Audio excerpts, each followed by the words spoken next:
Здраво на сите и добре дојдовте на мојот канал. Ова е второ видео во новата серија видеа посветени пред се на филозофијата, во кој што ќе се осврнувам на филозофски дела или концепти и мисли, а меѓутоа планирам да зборувам и за теоријата, општо, културата, уметноста, ќе видиме како ќе оди. Сега сум посветен на тоа барем еднаш месечно да снимам едно вакво видео. Се надевам дека ви се допаѓаат, ве потикнуваат на размислување. Знаеме за филозофите многу често да мислиме дека се занимаваат со апстрактни прашања кои што никога не го интересираат, се премногу одвоени од реалноста, иако тоа не е секогаш така.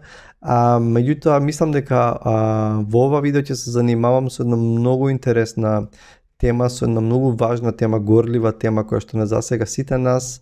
Ќе зборувам за краткиот есеј на Бјунг-чул Хан, филозофот за кој што зборува во првото видео, еден современ филозоф. Таму зборував за неговата книга The Burnout Society или Папсано општество, прегорено, преморено општество.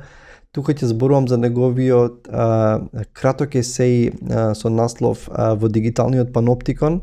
Како и да е, ако сте првпат на овој канал и ви се допаѓа оваа содржина, размислете да стиснете subscribe, или може да стиснете ако ви се допадне ова видео лайк или да го споделите ако сакате. Во ова видео ќе ги извлечам главните поенти и мисли од овој краток есеј на Хан и мислам дека многу, иако не е единствениот кој што зборува за дигиталниот паноптикон, сепак многу прецизно, многу добро ги лоцира проблемите и предизвиците со кои што сме соочени.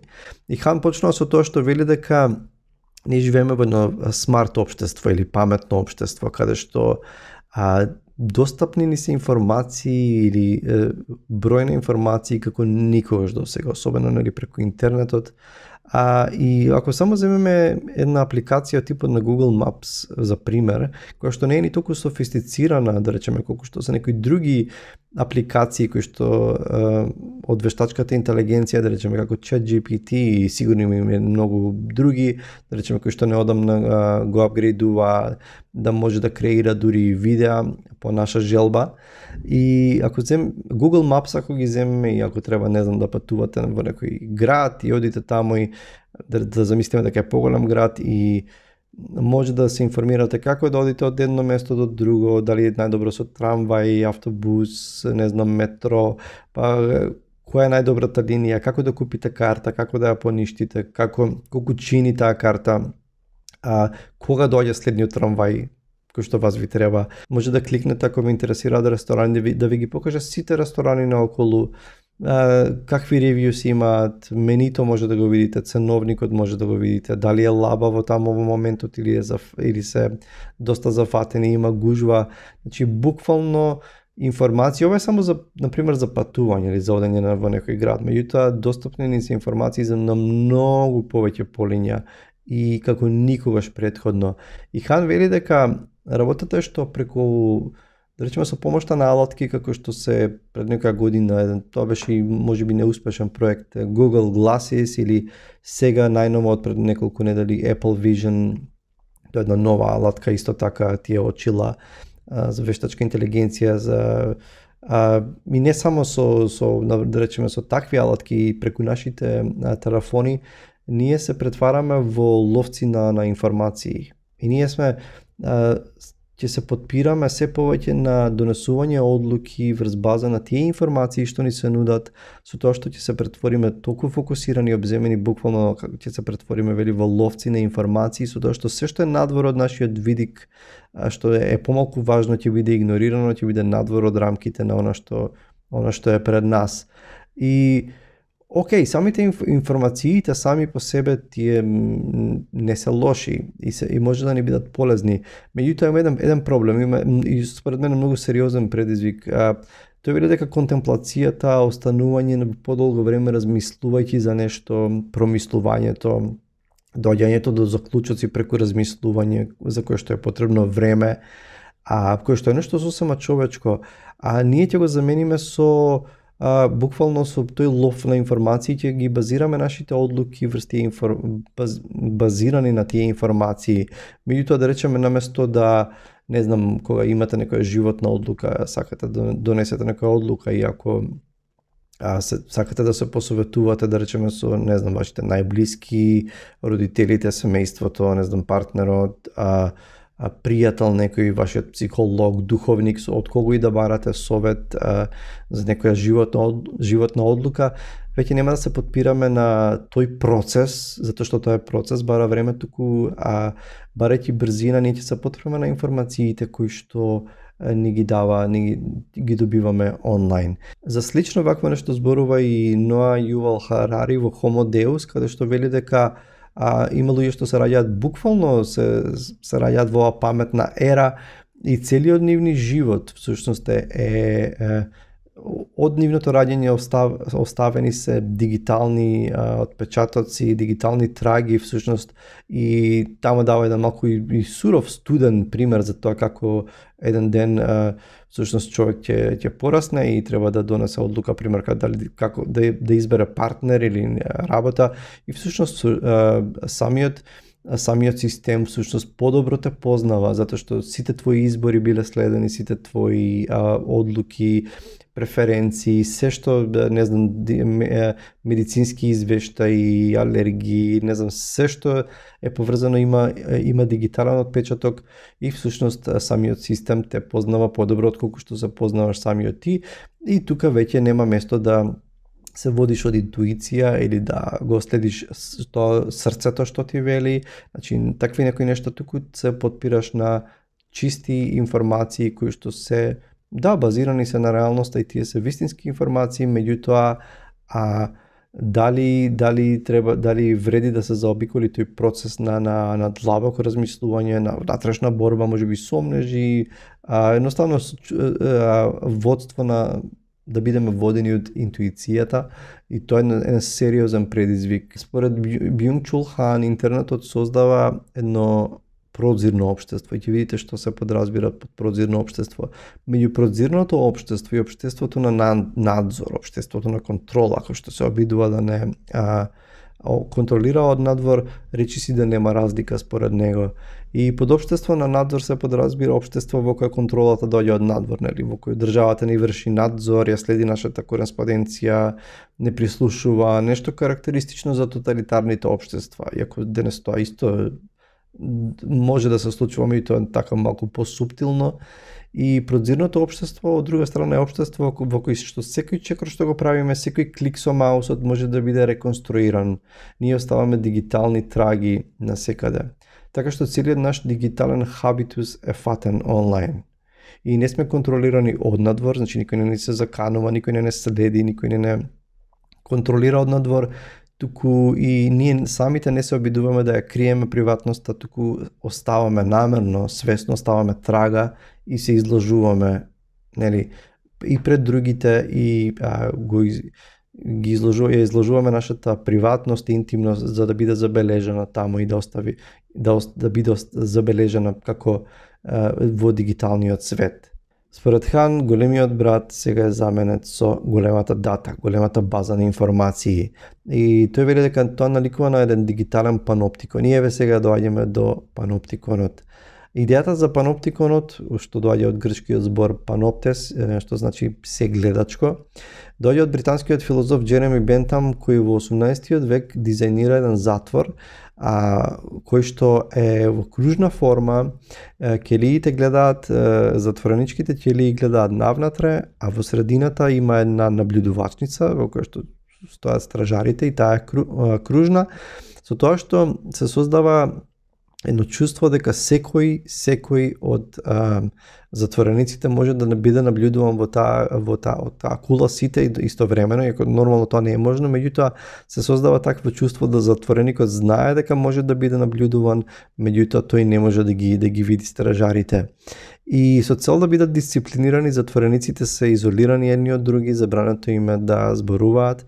И чуварот во Бентамовиот паноптикон, како што вели Хан, може да ги гледа затворениците физички, тој не знае што им се врти во умот. Значи не може да им ги чита мислите. Значи сите во тој кружен затвор може да бидат наблюдувани, и се создава една луд начин на контрола, како едно сегледач колко кој што може да ги, нели, во средината може да ги наблюдува, но во дигиталниот паноптикон комуникацијата оди лесно. Сега зборуваме наместо тој буквален паноптикон, како тој затвор, сега зборуваме за дигитален паноптикон. И во тој дигитален паноптикон комуникацијата оди лесно и сите се изложуваат доброволно. Општествената контрола сега е остварена кога луѓето комуницираат не затоа што се натерани однадвор, туку поради внатрешна потреба каде што наместо криење на интимната сфера на животот, сега таа бесрамно ја изложуваме и се губи разликата меѓу слободата и контролата. Во дигиталниот паноптикон можно е да се пристапи до мислите на жителите. Токму тоа ја прави психополитичката контрола возможна, вели Хан. Значи сега самите ние, нашите мисли, нашите желби, стравови, што и да е на нашата внатрешност, доброволно во името на слободата ја изнесуваме таму да може да биде едноставно наблюдувана, контролирана, без некој да не приморува однадвор. И Хан вели дека денес барањето за повеќе транспарентност е во името на слободата на информирањето, или демократијата. Но вистината е дека транспарентноста е идеологија. Таа насилно извлекува се на отворено со цел да го претвори во информација. Во контекст на денешното нематеријално производство, што повеќе информации, толку поголема продуктивност, забрзување и растеж.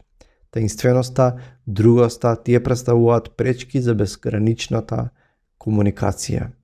Значи, што повеќе споделуваме од личните животи, толку тоа ќе биде полза за сите други. Така барем сме научени да мислиме, дека можеби ако кажам нешто ќе биде ќе допринесе да се, ако зборувам за мојата, не знам, медицинска ситуација или мојата здравствена ситуација или не знам, некакво искуство, можеби тоа ќе допринесе да се измисли некаков лек или некакво општо добро. И во името на тоа ние сметаме дека сме слободни, слободно одлучуваме и едноставно без никаква грижа на совест или без никаков проблем ги изнесуваме нашата внатрешност и го нудиме тоа во вид на информација. Сега, надзорот што коинцидира со слободата е многу поефикасен од орвеловскиот надзор кој е насочен против слободата. Хан вели технологијата на моќта на неолиберализмот не функционира преку забрана, туку преку заведување. Паметната моќ не се обидува да не замолчи, туку ни создава чувство дека имаме слобода да се искажеме. И таа моќ не ја негира, ниту потиснува нашата слобода, туку ја експлоатира. Како што вели Хан, Орвеловата држава на надзор е доминирана од принципот на негативност, додека нашата е доминирана од принципот на позитивност. И ова истото се повторува и едно од главните нешта во The Burnout Society, во папсаното општество на Хан, за кој што зборува во претходното видео, дека ние живееме во време на прекумерна позитивност и недостаток на негативност. И наместо признанија извлечени преку тортура, како што би било во тоа општество на контрола и надзор, сега имаме доброволно покажување на сферата на приватното. И тој вели собата за измачување е сега заменета со смартфон. Бентамовиот голем брат е невидлив за затворениците, но во нивниот ум тој е се присутен. Во дигиталниот паноптикон, напротив, никој не чувствува дека е под надзор. Затоа не е сосема точно да го карактеризираме денешниот дигитален паноптикон како општество на надзор. Во дигиталниот паноптикон ние се чувствуваме слободни, но како што вели Хан, тоа чувство на слобода, целосно отсутно од Орвеловата држава на надзор, представува проблем. И тука е вториот клучен момент кој што мислам дека е страшно важен. Тоа лажно чувство на слобода спречува формирање на отпор.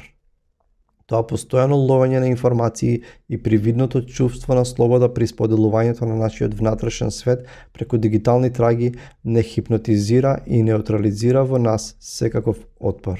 За крај би сакал да ги повторам и да ги сумирам за мене најважните и најпредизвикувачките и најопасните нешта кои што Хан ги лоцира. Првото е, нели, замената на длабокото размислување, промислување, довербата која што им ја даваме на другите, значи со чистите информации. Значи наместо ние да имаме доверба во другите, а довербата претпоставува дека ние не ги познаваме целосно, има простор за запознавање, има простор и за грешка, меѓутоа ние целиот тој човечки процес на таа интеракција ќе го замениме со чисто аналитичко, студено, калкулативно базирање на одлуките и на нашите односи со другите преку информациите кои што ги добиваме. И тоа мислам дека има опасност тука да не до некаде и обесчовечи, да ни украде нешто што е длабоко човечко според мене, а тоа е таа довербата во односот со другите и можноста за длабоко размислување. И второто е тоа илузорно чувство дека ние сме слободни, дека никој не контролира, дека сето тоа доброволно го правиме, меѓутоа заборавајќи всушност дека сега контролата не доаѓа од надвор, туку таа доаѓа од внатре, со тоа што ги презема нашиот, живееме во илузија дека сме слободни, а всушност тоа ја не неутрализира и ја уништува секаква можност за отпор, за побуна против самиот тој систем кој што ги контролира информациите и подоцна едноставно не прави негови робови. Така што тоа беа главните мисли од овој краток есеј на Бјунг-Чул Хан во Дигиталниот паноптикон, меѓутоа многу сконцентрирани мисли кои што бараат време да се процесираат. Се надевам дека ова ве поттикнува на размислување, чувајте се, читајте добри книги и се гледаме со наредното видео. Чао!